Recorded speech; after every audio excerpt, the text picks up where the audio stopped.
Hello and welcome back to the 19th hole. We are live as always here on In Between Media.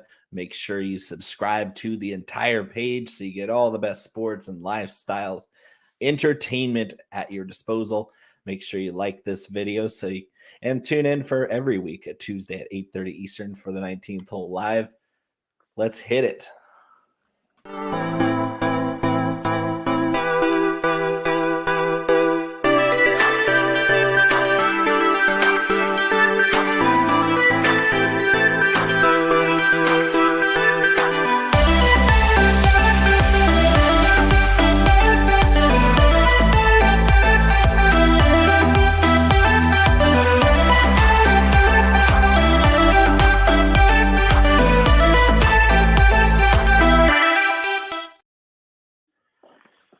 Well, the Masters left a big crater of golf attention, but we're right back into another designated elevated event this week in South Carolina.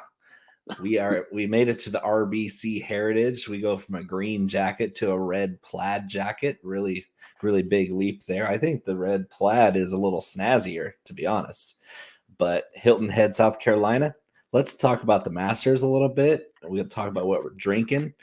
Connor, how are you, buddy? I'm good. I'm a little bummed to be leaving South Carolina tomorrow morning at just in time for the tournament to start. Yeah, perfect timing, right? No, we got to be on the first thing smoking out of Savannah tomorrow. I think it's like 5 in the morning. We got to leave, so not pumped about that. But it was super awesome.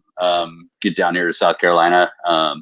It was a great weekend of golf, playing and watching, obviously. So all in all, man, feeling pretty good. Awesome.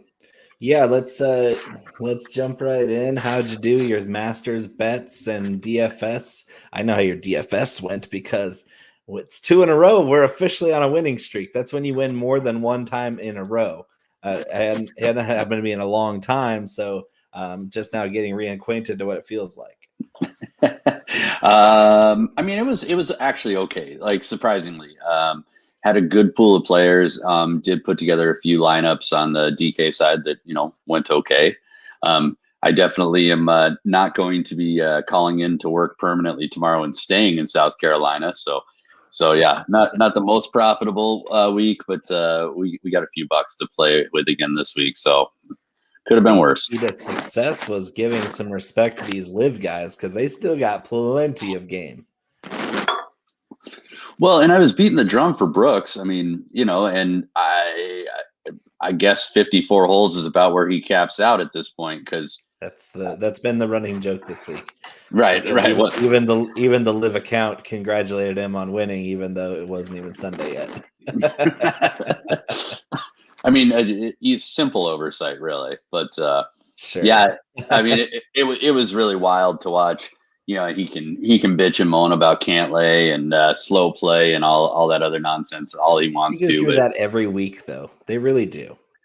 Yeah, and I mean it's kind of Brooks's MO at this point, though, right? I mean, before Cantlay it was Bryson. Before Bryson it was God, I'm drawing a blank right now. But I mean, Brooks has always got beef with somebody. Yeah, it was Kevin Na. Yeah. So I mean, Brooks has always got beef with somebody for slow play. I don't know what to tell him. You know what you're getting into. Let's learn how to deal with it. John Rahm one bit. No, Rahm was stellar on Sunday. And really, I mean, John Rahm, I think John Rahm did exactly what Brooks should have tried to do. John Rahm just didn't screw it up. I mean, is pretty much what happened. I mean, it wasn't like he had this amazing 4th round where he just stormed forward. He just didn't make any real mistakes. I mean, yeah, it was kind of anticlimactic because there weren't any real challenges put forth, because the guys that had the best Sunday rounds were the guys that were so far back that they weren't going to win it unless Rahm completely fell apart, because Koepka fell off, and then the guys that came up from the bottom were actually live guys. So we talk about Brooks kind of crumbling in the last round, but Phil Mickelson, 52 years old, comes out and shoots 65 on Sunday. unbelievable round for anybody. It was the low round of the day, and he's 52. He's been a corpse for 2 years playing terrible golf, but the guy's a 3 times master champion, and he's really comfortable at Augusta National. And obviously one of my all-time favorites as a lefty golfer. Grew up in that heyday, got to see him play live at Pebble Beach a few times. Phil playing vintage golf is amazing for the game. No matter what tour he affiliates, he could be the Bikini Bottom SpongeBob SquarePants tour ambassador, and I would probably still root for him because he's Phil effing Mickelson. Thank you, Royal. Phil effing Mickelson. That's what you got. And you can't take anything away from Phil. I mean, Phil played quite frankly, unconscious. I mean, Phil hasn't even sniffed. The conditions were so ridiculously hard, and he made it look so easy. Well, he hasn't even sniffed a top 10 and live. I mean, so for him to come out here and just, oh yeah, hey, I'm Phil Mickelson, I'm just gonna go ahead and shoot the lights out, was kind of surprising. I think P. Reed shows that he does what he does, especially at Augusta. Show me that money. That's a cashing ticket for me. Hell yeah. And really a great call. I mean, like him or hate him, the guy, anytime I wasn't rooting for him, but it was nice to see the ticket cash. Yeah, and like I was about to say about him, I mean, like him or hate him, in majors, he's always shown up. He's a super competitive, fiery guy. He may cheat here and there to get the job done. Didn't see any of that this week, so kudos to him. But he's also nails at Augusta. I mean, he knows his way around this place. It suits his eye perfectly. And really, I mean, there were moments on Sunday where I was watching it going, shit, here comes Reed. And, I'm watching Rahm and Koepka starting to fade a little. And it's like, God, is Reed going to win this? He could. He had like a 3-hole stretch where he had a chance to kind of put it together. He kind of hit the skids there on 14, I think. And then once you hit 16, 17, 18, you're not going to score on those 3 holes, but it's like you are what you are at that point. And if you can par yourself in, then you give yourself a chance. Scotty Scheffler was another guy that made a Sunday charge. He was my outright winner, and he just barely cracked a top 10 cash for me. But it was negative odds when I bet it. It was minus 140 for Scheffler to make top 10. And on certain books, because he was tied for 10th, they'll split that up. So you get a modest victory with Scotty Scheffler's Sunday round. But he was once he hit the 14th hole, the third he made birdie or eagle on 13, and then no, it was 11. He had birdie on 11. And he got to number 12, the little par 3 with you got about a 3-inch landing area. If you don't hit your distance perfectly, you are absolutely screwed, especially with the Sunday pin placement. So if you're short, you're in the drink or the bunker, and good luck. He hit a club long up on the hill in a bush, an azalea bush. He had to do an unplayable, which is a 1-stroke penalty. And when he made his drop for it to be playable, he was still hacking out of the bottom of a bush, and he ended up saving bogey, or a double bogey, which is amazing that he only carded a 5 on that after a really bad tee shot. And that was it for Scotty. As soon as Scotty doubled 12, I knew he was done, but he was on fire on Sunday until that happened. Yeah, and that shot from behind the bush after the drop, I mean, that was incredible. Just the fact that he got it to stop. Well, first that he got it out and over the bush, but second that he got it to make stop. Contact with that ball. Not a clue. I mean, I was watching it going, oof, and I was like, he dropped it there, and that was after an unplayable. Yeah, and you watched him hit it, and it's just like, I mean, he looked dumbfounded. Like, where did that wind come from, or what happened? Like, I mean, he just looked like, what the hell? What club did you hand me? Yeah, well, he hit a 9-iron, which a lot of guys were hitting 9-irons, but they were punching 9-irons, just trying to get it to skip up there about hole high and stop, because the greens were pretty receptive. He hit a full 9 because it just carried everything. And sometimes you get lucky and it'll careen down that hill, but he got caught up in that bush and it was over. But I want to cover our last guy. We can officially spin it back, but both of our guys, our boy, Tom Kim, cashed our top 20 tickets as well at 80-1 odds to win outright. He wasn't there, but he had a great week. the kid has got chops, and he's cashing tickets for us. Now you might notice he's back on the board this week. He's got to be, right? I love Tom Kim. How do you not root for a kid that talented, that young? He's just such a good person. You just know it. You hear all the stories about him taking other tour guys out to dinner and treating them to the best that he's had. I just love that kid, and he's so good. He's going to win a lot of tournaments before he's done. Yeah, absolutely. Just really great golfer. Seems to be an even better person. So he's fun to root for. All right, let's officially spin it back so we can talk about what we're drinking. Let's talk a little bit more about the Masters, because I'm still like up here from Augusta National. Just a phenomenal tournament. Here we go.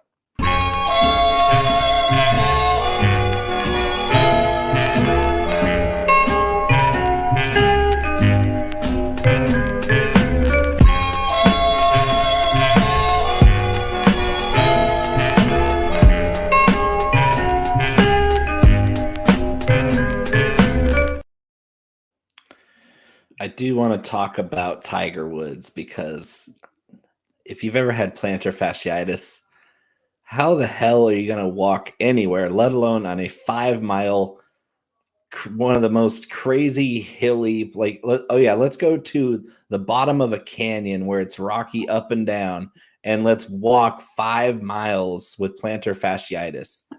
Is he insane? Because he's got nothing to prove, especially at Augusta. And all he has to do is file to get a cart, and they would give him the fanciest cart that's ever been seen on the PGA Tour. Yeah, that's not Tiger, though. I mean, you're not going to see Tiger getting carted around anywhere. He's too proud. No, for sure. I mean, and he made a couple of comments that he'll, and this was before obviously he had to withdraw, but people mentioned to him, how much longer do you think you can go on this leg? Like how much longer can you keep this up? And he thought he had, maybe a couple more years playing some select majors and just, being kind of tactical about where he decided to exert his energy. But he goes, I'm going to play here until I got to take the buggy, and so, I assume he's going for the John Daly exemption on the Champions Tour at some point, and we'll see Tiger cruising around in a cart. But winning, it was 15 shots on the Champions Tour. Right, exactly. Maybe hitting it from the cart. Who knows? I mean, it's sad though. I mean, it was actually kind of painful to watch him trying to hobble around. I was glad he put an end to it. I've had foot issues a long, long time, and I just cannot imagine playing golf anywhere, let alone walking the golf course. And walking Augusta National, that's 7,600 yards, where there, like we said last week, not a single flat spot on that property. And he's out there gutting it out with a remade leg, and his foot's all jacked up. I don't understand it. He looked okay. He didn't play terrible. He did make the cut, 23 straight. That's pretty ridiculous. But was there anybody else that stood out, like gutted it out for you, that you want to mention before we get going on drinking? Gutted it out, not really, but I mean, again, I think that the majors that some of these live guys are going to be able to play in, just to drive it home, I think they all kind of showed up and proved that at least the cream of the crop from live are still world class, potentially top 10, top 20 golfers in the world. And I mean, I think if anything, if nothing else from this tournament, I think there was a lot of air cleared. I mean, I think a lot of the PGA players really were very outspoken about not having any animosity towards these guys and wanting the best players in the world in these tournaments. And they're still doing the same job. They're just working for a different company. That's simply put. It's like, you don't think Jack in the Box and McDonald's employees are at war because they work for rivaling fast food restaurants, do you? Maybe. I mean, yeah, maybe they're having turf wars in the parking lot of your mall or something. I don't know, but yeah. Seth is mentioning your hat there, the live hat. The live hat. My wife bought that for me a while ago. Connor is officially Saudi backed.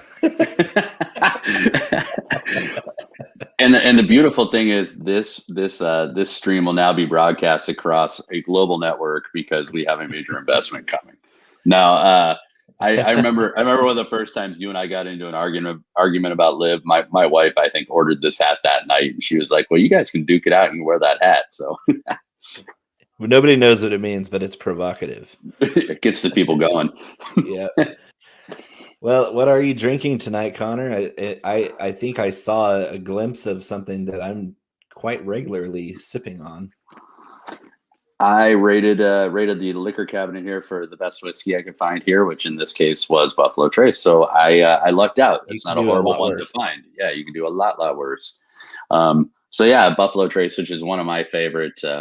I don't want to call it a daily driver, but you really cannot beat the price on Buffalo Trace for what it is. I mean, it's just fantastic. You can get it for under $30 most places. Yep. So certain times of the year I can get it here for under 20, which is awesome. Yeah. That's when I stock up. When it goes to $17.99, I load up on the BT.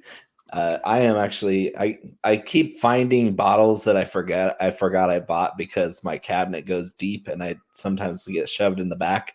I found this bottle the other day, my Maker's Mark cask strength. Is amazing. 110.3 proof. And I mean, Maker's by itself, just your stock Maker's Mark is incredible juice.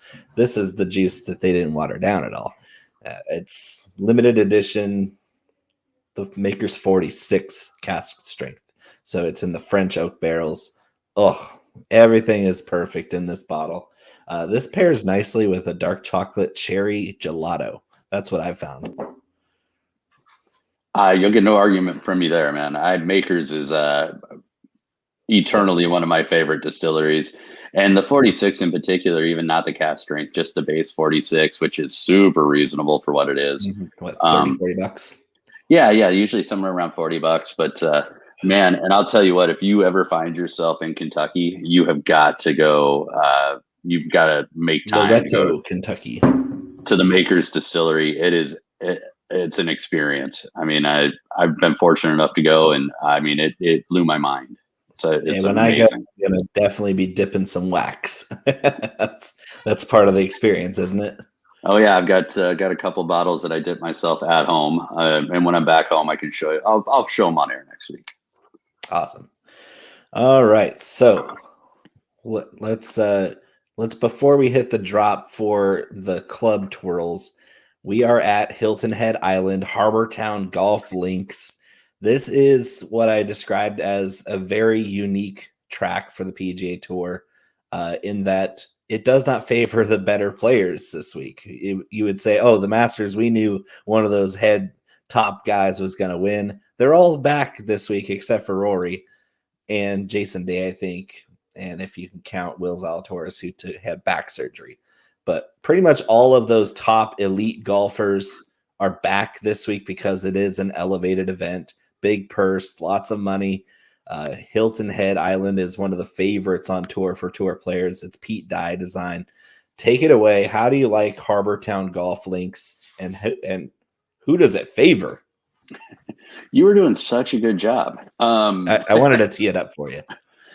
So yeah, it's par 71, 7,100 yards. Bermuda short. Again. It is short. 7,100 is the high side of how they can set this course. You kind of touched on it. Some interesting things to kind of note. This is probably the best field that this place has seen in some years. And everybody, all the big dogs definitely have different skill sets that could lend themselves to win here. It's a course that really does focus on accuracy off the tee, due in part to some of the narrower fairways. You've got some big overhanging ancient trees sitting out here. You've got water in play. You've got bunkers strategically spattered all over the place, a la Pete Dye. Pete Dye mindfuck season, baby. And it totally is too, which a lot of the courses down in this part of the world, either Pete Dye directly touched or have got influence. And when you step foot on them at a place like Harbor Town, you just see like the kind of false directions that Pete Dye will give you, like it's kind of a look over here, but we really want you hitting over here type of setup on a lot of holes. So you do have to kind of know your way around, or at least have some familiarity with how Pete Dye lays a course out to be successful here. The green complexes are another thing to touch on. Tiny. These are teeny tiny. These are probably I would say it's in the top 5 of smallest green complexes that you'll see all year. I saw third or fourth. I think Pebble Beach and somebody else. Pebble Beach is obviously the smallest. I think I read third, but there's some. I mean, you can debate it, but I think you're right. I think third is kind of what I saw too. I mean, that being said, I think that there's no true advantage to being able to bomb and gouge here. Like I said, not at all. You're going to see drives that are anywhere from 10 to 20 yards less long than the tour average at this course. So again, it's accuracy off the tee, setting up for a second shot. This is truly a second shot course. And those greens being as tiny as they are really does require a lot of accuracy. And really the target area, because the course is so short on top of the greens being small, you're looking at usually a 150 and in some cases, it's going to be even shorter for some of these guys. So you want short iron specialists that have some accuracy off the tee. Your sharpshooters, your dart throwers. That's kind of the description I used in my article for Betting Pros. That'll be published either tonight or tomorrow. Is check it out, because that's what we're looking for. We're not looking for the bombers at all, because the bombers, it actually works against them, because Pete Dye wants you to hit it to a spot and you have to be dead straight or curve it with the hole, and then your second shot has to be precise. Like, accuracy is one thing, precision is another.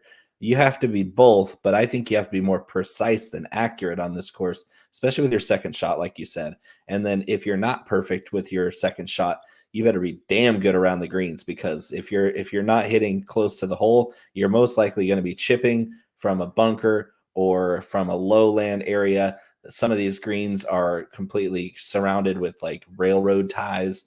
The hazards, there's water hazards on this course that have to be respected. This course is just going to challenge. It's going to challenge the focus of a lot of players. And sometimes the best in the world aren't the best at focusing their game for a course that's completely unlike anything they've played in the last 3 months. Yep. I mean, it's absolutely. And to touch on your bomber piece, if you think about it, when we say that this is 10 to 15 yards shorter than tour average, right? Well, the tour average, I believe, is still sub 300. So your driving distance as an average at this stop is somewhere in the neighborhood of 260 to 270. And most of these bombers are carrying 300. There's really not a whole lot of value to that at all here. And then the last thing that I did want to touch on before we kind of move past it into the next segment, having been down here about 25 minutes from where this course is playing the last 3 days, it is unseasonably cool in the mornings, and the air is heavy. I walked out the door this morning in full long sleeves, a turtleneck, which I still have on, a vest, pants, beanie, like that. It's not tropical out for the morning starters here. And also the wind has been an issue lately in this part of the world. And we kind of saw that over the last 2 tournaments. This course being right in the middle of the ocean, essentially. You definitely want to take a look at your weather, because it's going to be windy. It's going to be cold for the AM guys, and there are going to be some thunderstorms again. So this course is going to be, I would guess we're going to be somewhere sub 12 under as our total this week. Wow, that's pretty different from what I have. But you mentioned the bombers not having an advantage. Just look at the prior winners. There's not a single long hitter in the last 10 years that has won this event.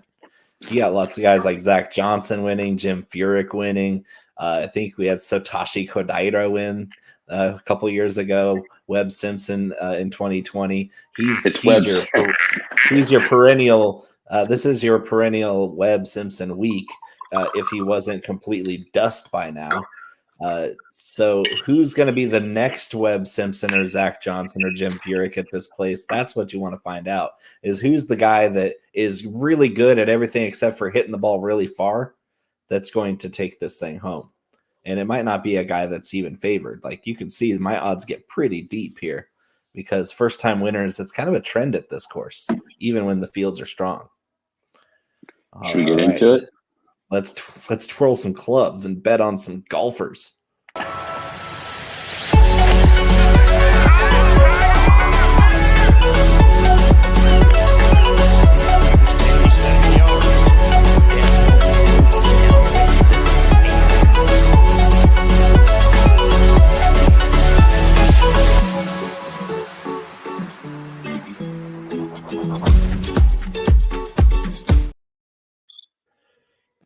I think we're back to the weeks where we dummy fade the favorites because they really don't hold much of an advantage at Harbor Town golf links.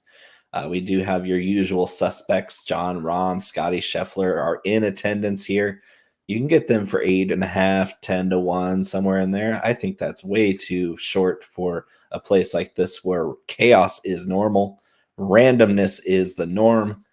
And I think I'm just going to go after a bunch of guys who throw darts, and I mean, I can count on them to be good iron players and or sharp around the greens, because if the weather does kick up, we're going to be seeing a lot of missed greens from most of the field.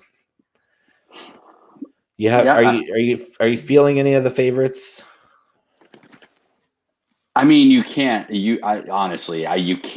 fade Scotty Scheffler anywhere. I mean, if you're gonna take one of the favorites, I mean, Scotty just proves time and again that, I mean, he can play anywhere and he can play well and he can hit to a spot. And, you know, he's shown that we can be incorrect from time to time, multiple times this season, and us thinking that he didn't have the shot shape, or he had too much distance, or he wasn't able to hit to a target, you know. So all he's done is gone completely number one in the PGA Tour in strokes gained from tee to green. It's really not even close. And if it wasn't for his putter kind of being a little bulky recently, he'd be number one in every category. Yeah. Now, I mean, to your point, do I think 8-1 is a little? That's a little steep. Yeah, I'm probably out on that. I know who your first guy is, so I'll jump to mine. Which is the same odds, Viktor Hovland. Now, Viktor Hovland, somebody who typically is not a stellar around the green guy. He's horrible at around the green, but he's such a good ball striker. I'm gonna guess that you can tell me that he's gonna make up for how terrible he is at chipping with being an illustrious iron player, which he is. I'm gonna say something like that. Yeah. No, and the other thing too with Viktor Hovland is I think he kind of showed last week and a little bit in the prior couple of tournaments that he's shown up for, that he's really putting the game together. And even though he's got some shortcomings with short game, he's been able to overcome it. He's been able to plot his way around these courses, play intelligently. He was competing at the Masters, for God's sake, which require all of the same types of skills: being able to hit to the correct spots, being able to have a solid approach game, being able to get up and down if you miss. And, you know, he was, I thought, handling his own pretty well last week. He was. So I look for Viktor to continue that. And I really, really like that number, which you can get him as high as 25-1. I think that's a pretty good number on him. Yeah. For a guy that's coming in hot, you really like to see that. It's really not that short for a guy that's of his caliber, because when he's on, you saw him contending. He was up there with the top of the leaderboard on at the Masters until Sunday. Really, he kind of just fell apart on Sunday. With a few guys had a rough time going, but he was playing alongside Patrick Cantlay, and that had to be unnerving. We saw him chipping up to his third shot while Cantlay hadn't even crossed Rays Creek on 13. You could tell it was just wearing on him because Cantlay was just dragging on and on. He was taking upwards of 10 minutes for each shot, which is unbelievably slow. That's where there's slow golf where you can finish a hole in 15-20 minutes, and then there's Patrick Cantlay where it takes a half hour to finish one hole. That's unacceptably slow. And they mentioned it. It was Rahm took 7 bathroom breaks during Sunday's round, and they still weren't falling behind the group in front of them. So I think Hovland has the game to definitely contend here. I just kind of worry about that short game because he's quite honestly one of the worst in this field at around the green. And that was one of my heaviest weighted metrics, which is why I wasn't going to bet on him as much as I kind of like him in DFS, because there's not many people on him. Yeah, I mean, I won't. We don't have to spend a ton of time on him because it's really an eye test at this point because my stats are saying the same thing about his around the green game. I think anybody that knows Viktor Hovland by reputation would say that that's the concerning piece, right? Is he's 126 in this field in strokes gained around the But he green. makes so many birdies and he's so hot right now. I get it. I really do. For sure. And so, I mean, if you're looking for a reason not to play him, that's the reason not to play him. If you're looking for a reason to play him, I mean, what Bo and I are saying is pretty valid, I think, on Hovland. Yeah, and my top two guys are both guys that are just unbelievably good on approach. Morikawa, Sung J M, 18-1, 25-1. Some of the best short iron players in the world, where their shortcomings might just be putting, or in Morikawa's case, it's putting, and in Sung Jae's case, it's usually off the tee. He kind of sets himself back sometimes by being a little astray off the tee. He's so good when he's in the fairway that I really just feel like the proximity that they're going to put themselves in is going to give them a chance to really go low, even if the weather's a little bit off, because these guys are so good in different conditions. That's kind of the same bucket. Morikawa and Sung Jae, I kind of had in the same range for myself.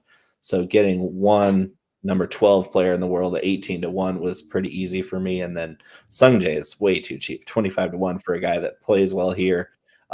Tends to completely take over at times where you could see him get hot for 2 days and then it's curtains for everybody else because he can make so many birdies.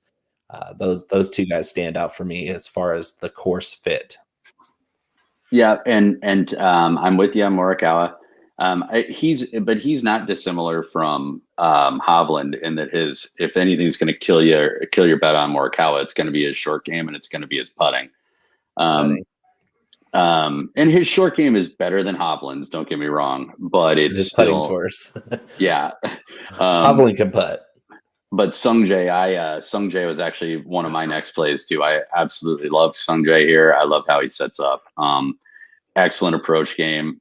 Excellent. I mean, really excellent in almost every key metric we're looking at this week. He's a pretty solid play. And he's another guy. Again, you're going to see him most places 25-1. You can probably find a better number if you shop around just a little bit or use some boosts somewhere. Which I think is worth it this week on Sung Jae because I really, really like the way he sets up here. So, yep, agreed. Let's see. We're both back on Tom Kim. It goes without saying, doesn't it? Yeah, and at 40-1, yeah, I'm definitely especially on down. this course. Yeah. Especially on this course where it's like, what were we worried about with Tom Kim last week and the week before that was can he keep up with the long hitters? Can he approach as well as he has with a longer club in his hand? That doesn't apply this week because they're all going to be hitting the same clubs on approach as everybody else.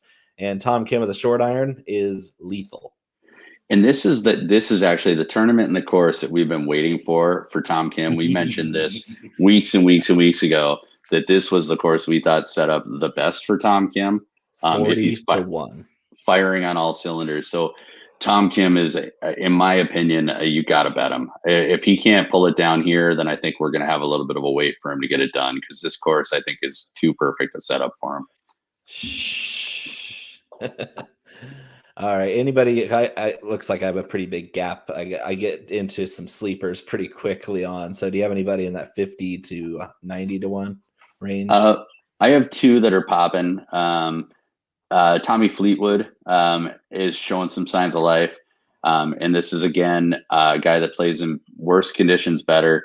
Approach game, he is pretty solid. And when you can take some of the length out of the equation, those are times you see Tommy pop up. He's one of those guys, a lot like Tony Finau, that I don't often advocate as betting an outright because he just hasn't won. And so, I mean, Tommy Fleetwood, the only reason I throw him out there is you can get him as high as 60-ish to 1, which I think is probably a little mispriced for Tommy Fleetwood. And then my other guy who I'm not going to jump off of now is Siwoo Kim, who's a Pete Dye specialist. This is a shorter course. His approach game has been pretty good. there's just no reason to quit him now. And dude, I think they're disrespecting him a little bit too, because you're starting at plus 65, or I'm sorry, 65 to 1 in almost every spot. You can definitely get a better number than that even on him. So he's my pick for first round leader. So I do recognize the Siwoo Kim effect at Pete Dye designed courses. He just seems to do really well on those few courses on the calendar that Pete Dye has designed. So I don't know if they'll win. I'm not betting him to win, but first round leader on Siwoo Kim, that's where I'm hanging my hat. And in build the sandwich again. Tom Hoge looked awful last week at Augusta. Played terribly. Almost got dead fucking last. It was my dad's outright pick, and I was giving him hell. Well, you brought him up last week too. I mean, it might have been on behalf of your dad, but either way, he looked awful at Augusta. But this is another. I mean, we're talking about Pebble Beach, tiny greens, pinpoint accuracy is required. He's won there before. TPC Sawgrass, check. Tom Hoge, 90 to 1. I don't even love Hoge because he's god awful around the greens. He's like Hovland-esque at chipping and pitching and bunkers and scrambling. Like if Tom Hoagie off his game on approach, he is like he was at Augusta, 9 over. But this is the kind of course where if he starts hitting flag sticks, we're talking a 91 is a bargain and a half. Yeah, I think I like him for DK and better, and he's actually my first round leader pick. Just because I like it. Yeah, and the reason I lean that way is he's kind of proving that he doesn't necessarily always perform well in adverse conditions.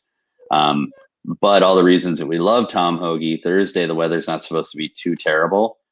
So excellent approach game. He's still leading. It's at least in my database, still leading this field in opportunities gained. So he's knocking the ball stiff and close.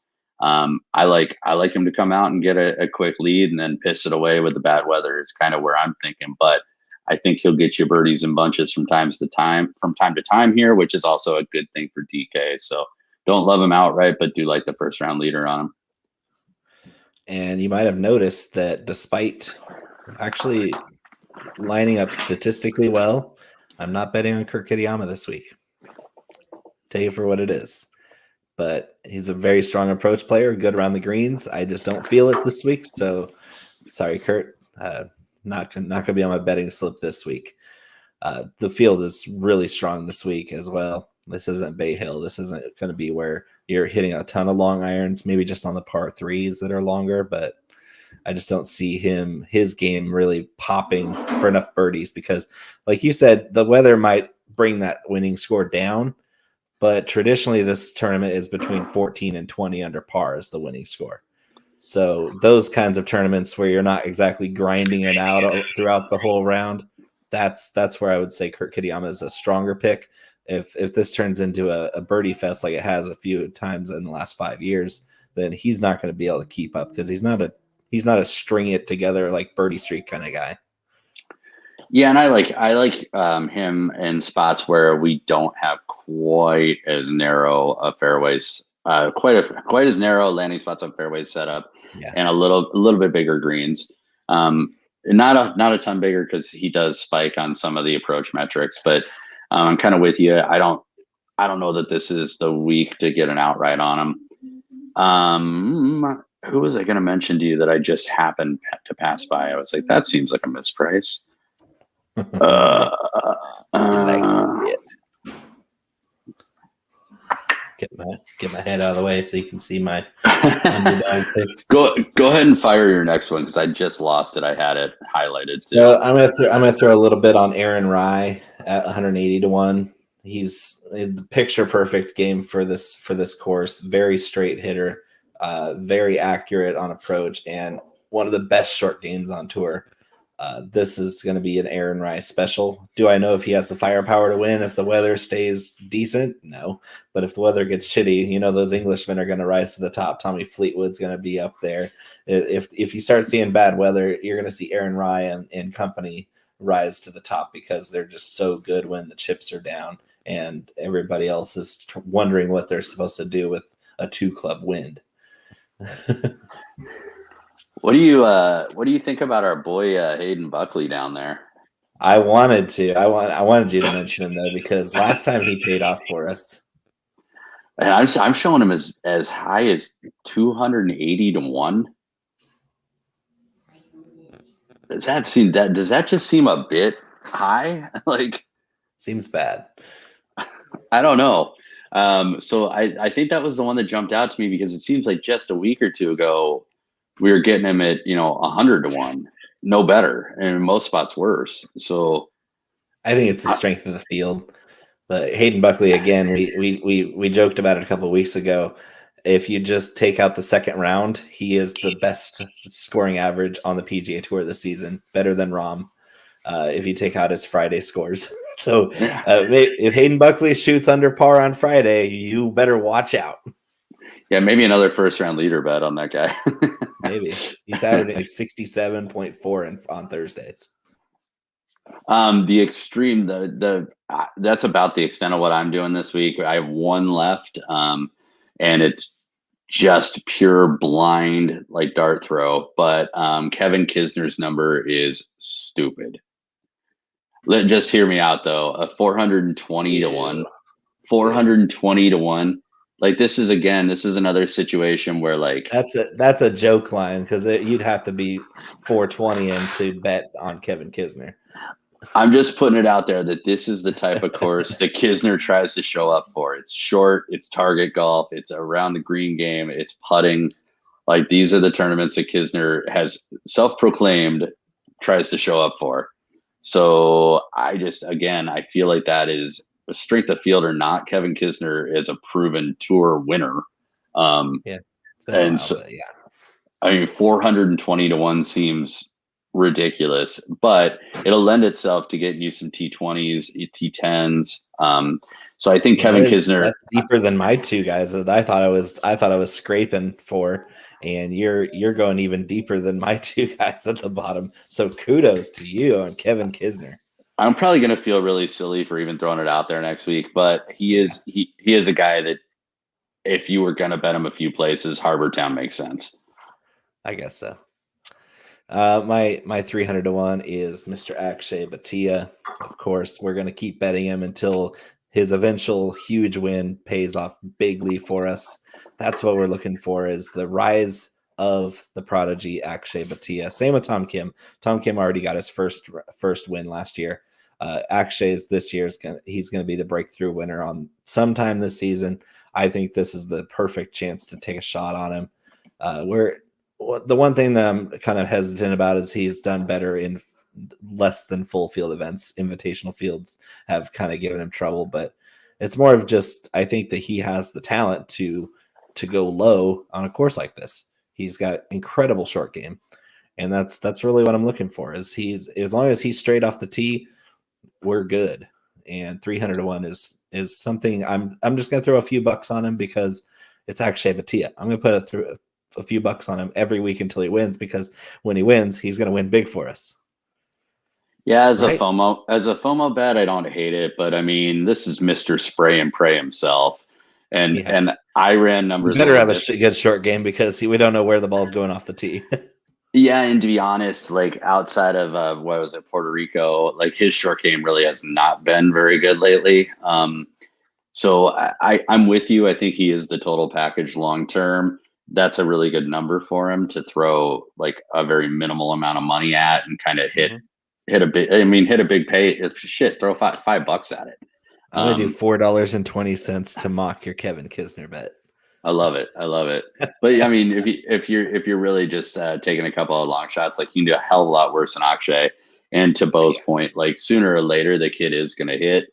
I'm a little more hesitant than Bo is, but. Well, 300 to 1, I'd really they're all FOMO bets down there. Same with actually my 400 to 1 bet. I'll move my big head out of the way. David Lipsky. How is this guy 400 to 1? He's playing great this year. He shows up. He's one of the most accurate players from 150 yards and in. That's our key yardage metric that we're looking for, is approaches 150 and in, around the green, stellar. Good putter, straight as an arrow. What is going on? How is this guy 400 to 1? He's like Buckley. Yeah, I mean, I think that there's a lot of like top heavy pricing, both on the outright market as well as DK this week. And if you wanted to, I mean, there's a buckshot approach you could take down here in some of these steep odds. And even if you didn't play the outright, if you just kind of shot for a T20, a T10 I on think a I was lot of getting these. 7 plus 750 for Lipsky to be top 40. Yeah, I mean those are the values that you can find with these deeper odd guys. And I mean, whatever, if you want to do an each way or something like that, or if you want to do, if you do want to throw a couple bucks cheaper even at the outright on it to pair with your T20, T40, even as Bo's talking about, I don't think it's a bad play. Like these guys are guys that What I'm doing. are playing really, really well this season, and I think people are getting scared off them because there's some big dogs up top. So I'm putting $5 on outright on those two bottom guys, and then I'm putting a little bit more on their top 20s because it's such a good number. Like top 20, top 40 on these two guys on the bottom. Akshay and Lipsky, top 40, are paying 7 or 8 to 1. That's incredible payout for something that's 1 in 3 in this tournament. It's 130 players. So yep. you have a 33% chance plus the juice you get from them being great matches to the course, or in Akshay's case, just praying that his talent finally pays off. But in Lipsky's case, he's just a perfect course fit, and you're getting a huge payout for the guy finishing in the top third of the field. And that's happened every year. A bunch of guys finish in the top third of the field at this event every year. So I'm feeling like my money's well spent down here, even if it's just a top 20 or top 40 bet. And if I throw a few bucks and the guy happens to win, we're still on the gravy train for even longer. Yes, sir. All right, let's move to some DFS. And you get your spreadsheets ready, leverage picks, ownership projections. I can't wait. Let's not slam some trunks like Connor did last week. The club as well. This would be a wrestling class.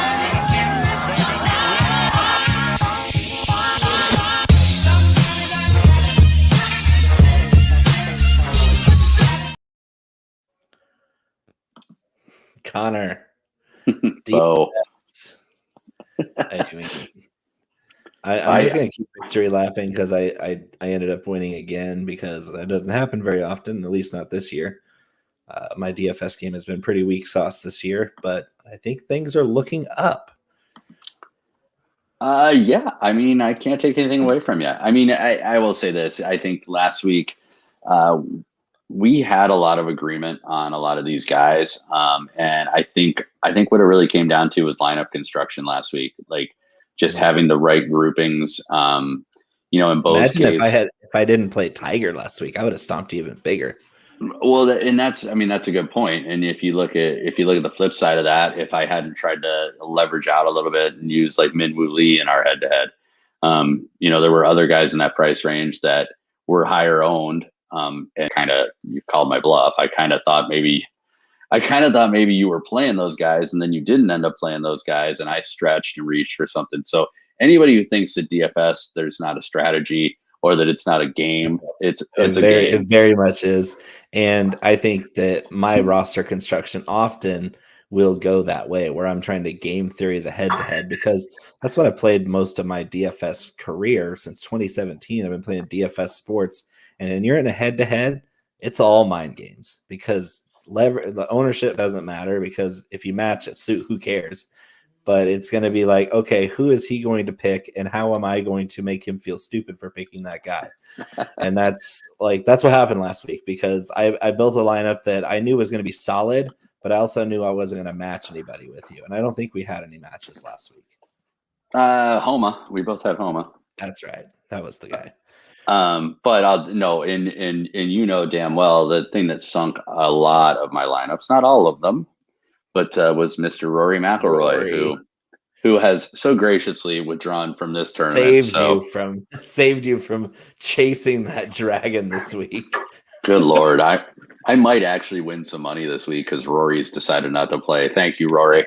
Yeah. Well, Mr. Spray and Pray himself Really? That's probably a fair assessment. All right, let's knock down some DFS fix, and One, I got two, a three, 4, 5 5 guys a.m. over. 5 a.m. Oh yeah. start time. So let's start talking really, really slow. So Connor's exhausted in the morning. I'll think of you 5. kindly while I'm sitting in O'Hare for 5 hours on a layover. I've been there. That's a big airport too. Oh God.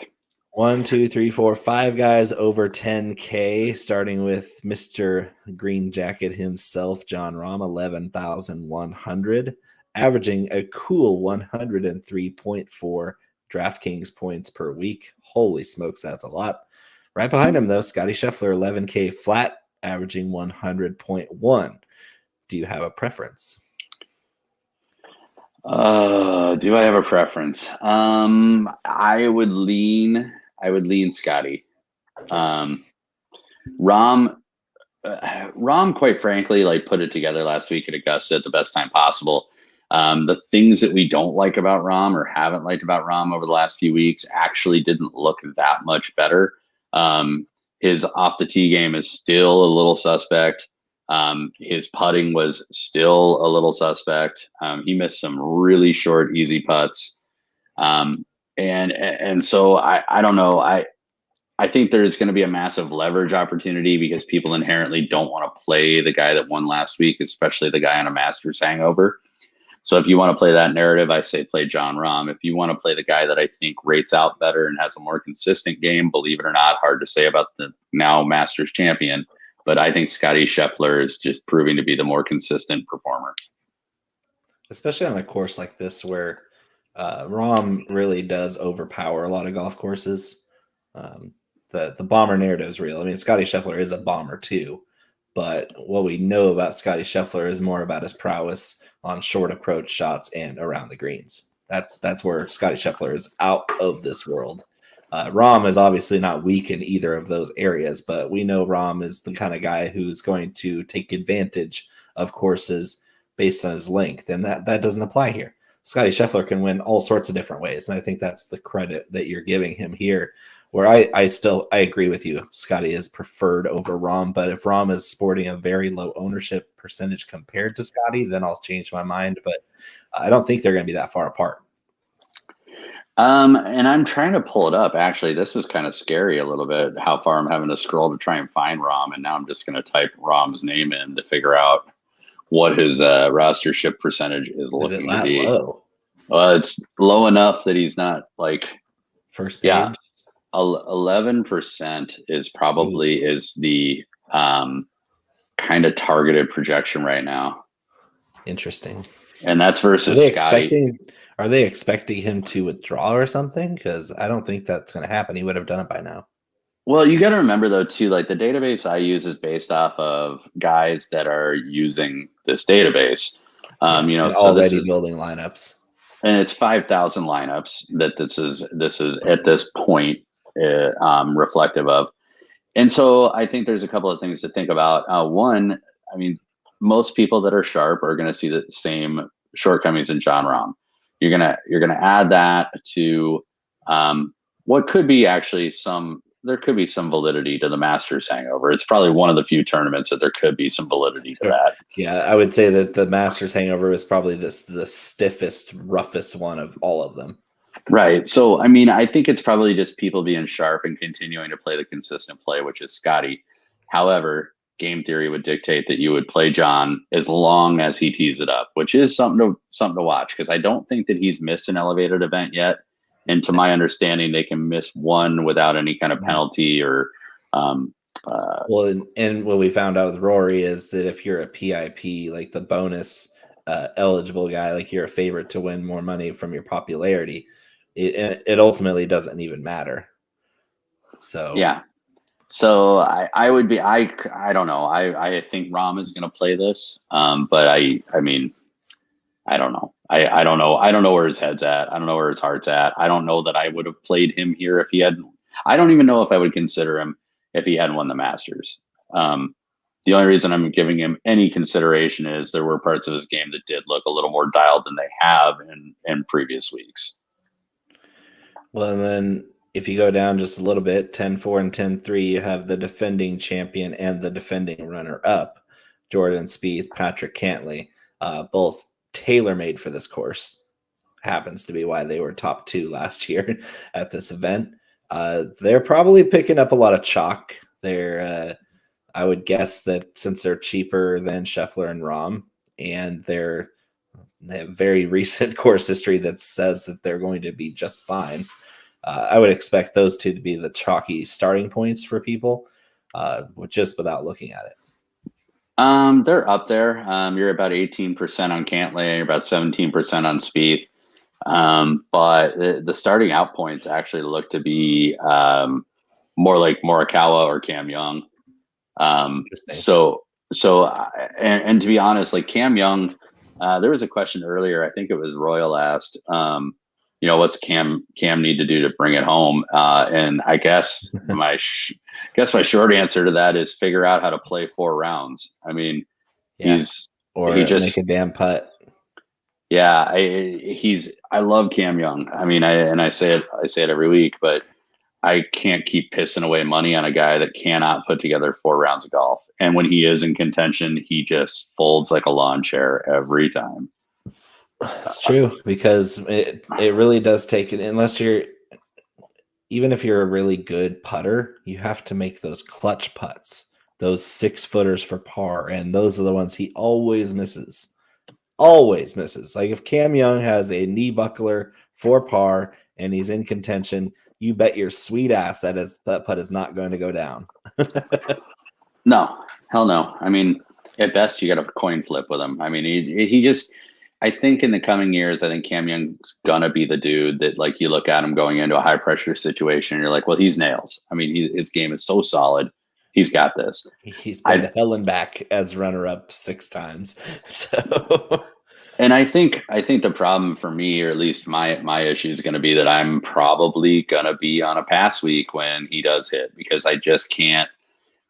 I'm getting to a point where my bias is wearing off, and I can't just blindly play him. And he's not rating out where he was 3-4 weeks ago. So the results are starting to slip. And the ownership is starting to increase. And so those 2 reasons, I'm probably not going to start anywhere near Cam Young. Yeah, I think I'm with you. I think for the purpose of DraftKings, I'm going to be leaning towards Cantlay and Hovland. Hovland for sure. For sure, Hovland. Because Cantlay, as you spoke to, is more of a chalky play. Obviously, defending runner-up. That's the course history's there. He was, despite playing at a snail's pace last week, was in contention the whole time. His short game's outstanding. His approach game is outstanding. His putting is pretty good. It's just the question of whether he can get off the tee well. And he's been pretty good at that too. Patrick Cantlay is absolutely one of the best all-around golfers on the planet. But I love Viktor Hovland in DFS. He's up there at 93 fantasy points per week. He's made all 12 cuts. He's got 6 of his 12 events in the top 10. That's good eating right there. Viktor Hovland, even though he can't chip to save his life, he's doing everything right. And when we're playing DraftKings, I couldn't care less if he chips it to 10 feet past the hole and then makes a 10-footer for par, because he's the guy that makes those clutch putts, unlike Cam Young. This is Viktor Hovland, where I'm not favoring him betting-wise because I don't know that he can win the tournament, but I definitely think he could score a bunch of points on DraftKings. And from what I'm getting from you is that he's not that popular. He's not. He's about 14%, which is one of the lowest in the upper 9s. So he is the guy I think has the best. He is my outright pick. He is the anchor to my DFS lineups. I feel really, really strongly about Viktor Hovland this week. So, yeah, I mean, I already talked about it earlier, but he rates out incredibly well in my model. A lot of the areas that we associate with him not being well, or being very good at, rather, he's improving. I mean, week on week, we just see him keep creeping up our statistic models. And so I said to Bo in our show chat earlier today that I see something coming, and I'm going to try and be ahead of it with Viktor Hovland. I think he's right there. So I think this sets up pretty good for him. Yeah, and I'm finding that the DraftKings might be the place to get the most money winning this week. I think we're both going to have a huge week on DraftKings. Where this season for me it's been the betting side, but I see so much leverage opportunity because the field is so top heavy. It's actually kind of exciting because you can play some of these undervalued guys that have been playing every week, like Xander at 9,300. Are you kidding me? Are you kidding me? I know, and this is a course that I feel like sets up really well for him too. Right? And then you have Max Homa. Max freaking Homa is only 9,100. What the hell is going on around here? 192.1 DraftKings points per week. This guy is a lock. Yeah, 50% of his starts, he's in the top 10. He's going to make the cut, guaranteed. And he scores with the best of them. This is Max Homa. This is Xander. This is even JT has a decent chance at this course, even though his approach game is pretty bad. I still think his around the green game is his around the green game is so good. It's the best on tour. But it comes down to you can get so much value because a lot of my lineups, I'm going to be going like Kenny Kim. Shout out to our buddy Kenny Kim, going all Koreans this week. Sungjae and Tom Kim, 86 and 85. Oh, that's dirt cheap for our guys here. Like as we go down the list, we're not getting any worse in talent. We're just getting more and more value. Well, you better have Siwoo in there, I'm telling you. I mean, Siwoo is going to come down a little bit lower, but right? Where's Siwoo at? Oh yeah, no, you were just talking about the All Korean. I said you better have Siwoo in there. Of course, he's my first round leader. He's a birdie making machine on Pete Dye courses. Homa, to touch on Homa, and then we can get into the eights. The only thing that I'm starting to be a little bit worried about with Homa is some of the off the tee game, and that could be why we're seeing him slide a little bit in ownership this week. He's just it seems to be on a bit of a dry streak right this second. And 91 is still a lot to pay for somebody who really has not been trending super great lately. Not in the form he was in the prior 2 months. So I might be kind of backing off of Homa a little bit this week. I'll have some shares because, to your point, it is Max Homa. And there's always going to be a value proposition with Max Homa. But I definitely think I'm going to spend in some different spots. I really like Xander for $200 more. I actually like Xander a lot better this week. So if you're worried about Homa's off the tee game, just go with Tony Finau. They're basically the same player except Homa can putt. We have a rule that I established on this show. I will never play Tony Finau again. I don't care. Not even if there's a fire. Not even if there's a fire. Tony Finau, never, ever, ever again for me. All right. Well, he's a good play this week. Knock yourself out. Let's talk a little bit more about those two Koreans in the mid eights, Sungjae Im, Tom Kim. As far as I can see, those are two of the best values on DraftKings on this entire slate. Yeah, Tom Kim more than Sungjae just from a rostership standpoint, but I think archetype wise they're pretty similar golfers. So I do like the idea of stacking both of them, and I think that if you start in that even high nines and go Sungjae, Tom Kim, and pick your high nine, or drop down and do like a Xander in the nines, and just fade that whole top piece, I think you're setting yourself up pretty good as a starting point. So definitely going to be playing both of those guys. Are you jumping right back on the Shane Lowry bandwagon for no reason? I mean, Lowry was good at the Masters. That was one of your hits that you didn't mention. I thought I was going to tee it up for you, like, oh, grinded it out, stayed in contention.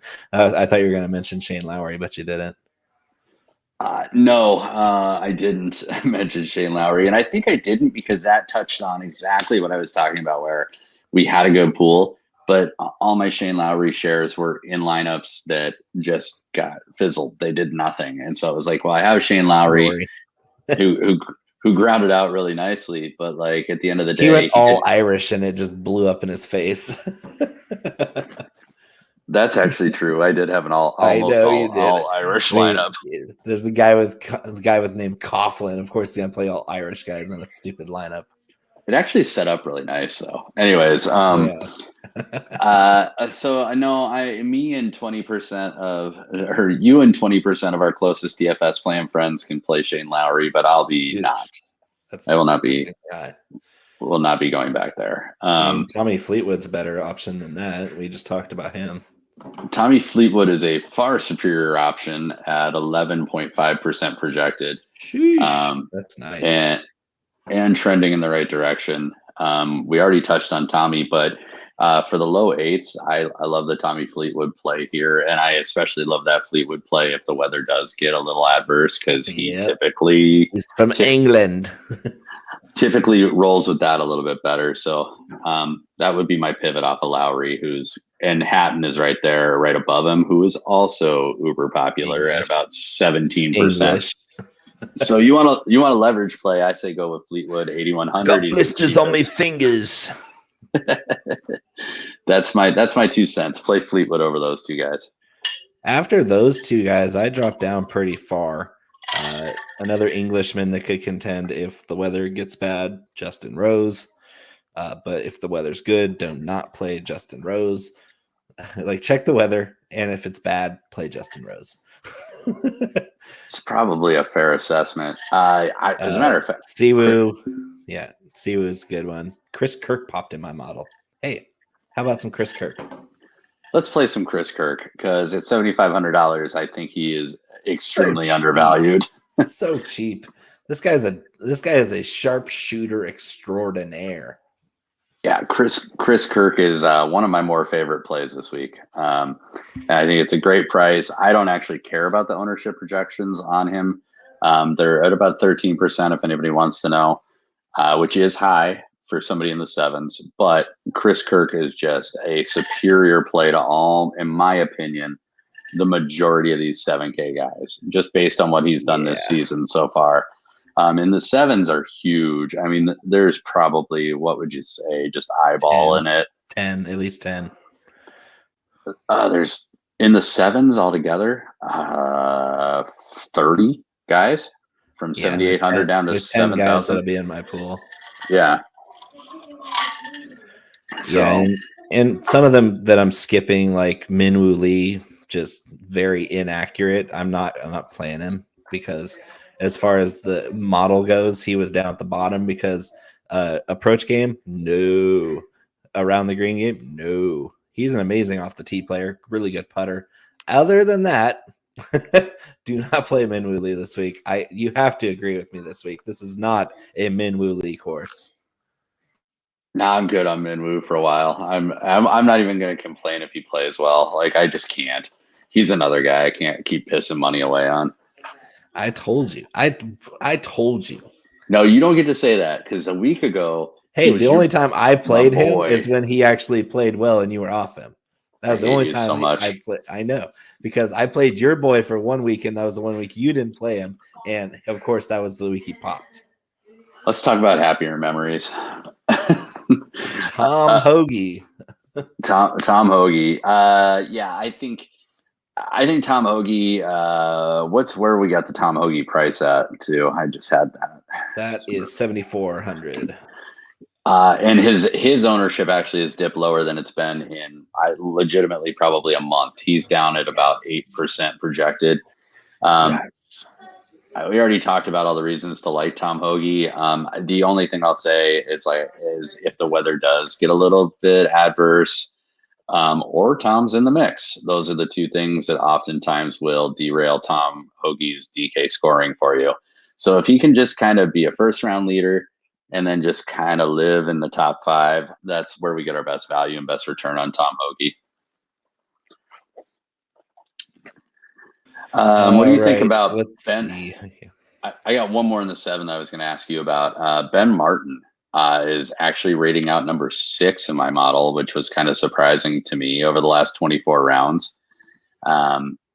Nothing real standout-ish other than his approach game is in the top 12 in the field. But other than that, he's just in the top 20 in 4 out of the 6 metrics I looked at.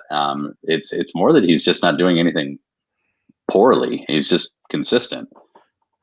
That's true. There's a couple guys I was interested in the 7s. I'm not going to go into detail, but JT Poston. Then I go down to Bez. Oh, I hate Bez, but Bez will be in the pool. Christian Bezuidenhout from South Africa. Pass. Yeah, I hate him, and he popped in the model. So know him. Cam Davis, incredible value. He has great course history. He was top 5 last year, by the way. And then I go down Justin Suh. Love Justin Suh. And then Aaron Rai, of course, at 7,000 flat. I'm going to take the guy that's accurate, that if the weather gets bad, jolly old England's going to be playing really well, shooting under par just when everybody else is struggling. Yeah, I'm probably out on Rai, but the rest doesn't sound bad to me. I do like Justin Suh quite a Seuss, however you want to say it. I do like him quite a bit this week. And I had him starred, so I'll be playing some Justin Suh. Let's see. The 6s, the high 6s look pretty stacked too. So, I mean, if you want to start with some 11s and 10s, by all means, you're not going to be making your lineup too weak by dipping into the high 6s this week, because there's some really good values here on guys that we've played sporadically throughout the season. I know you want to talk about Buckley because he's awesome when we want him to be. He never, ever Buckleys us. Never. Taylor Pendrith popped for me. Yep, Taylor Pendrith popped a little bit for me too. The only thing that is a little scary is I actually have him saved on a tab on my computer in front of us. Looking at his driving metrics, his off the tee metrics, are so bad. Like dead last, yeah, and then some in the field. Like, I don't know how you're rated 138th in the field and a field of 132, but he is. So, yeah, that's the fairways gain metric. He is 138th out of 132 people in the field. Seems bad. Buckley is not that bad. Buckley's actually pretty good unless you catch him on a Friday. And then Akshay is also at 6,800. Yeah, I talked about I'm not convinced like you are yet with Akshay. I think he can be that guy, but I think he's just a little too sporadic with his accuracy. In the 6s, to be honest, just because of the way I'm building, I didn't spend a whole lot of time looking at the 6s. Like, there's a couple names in here that I do like. JJ Spawn, who I think has proven over, not just in recent memory, but just career-wise, he can be very, very deadly accurate. With short irons, correct. We talked about Hayden Buckley, hoping he doesn't fuckley us. So we'll cross our fingers. If you're down here, I think that's a decent play. I think so too. And then the last guy that I might take a shot or two at down here, Isner. It's actually Luke List. And hold on. No. Just listen. You're never going to play Tony Finau again, and you're coming out here with this bullcrap?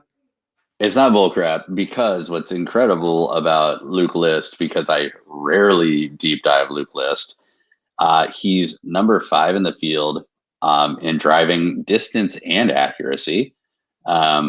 Driving distance and good drives gain, so picking up strokes off of his drives. And then greens and regulation hit, he's number 5 in the field. Opportunities gained, he's number 8 in the field. The only remind the public what he does with those opportunities gained. Generally pisses them away, but it's $6,600. Luke List has won on tour, and tends to play. Know how, but he did. It's an actual fact. He did win on tour. I'm just gonna tell you, God help you if you're having to play guys below about 6,900, because I think you're asking for trouble. But if you do find yourself down here, I think guys like Luke List, David Lipsky, He's way better than List.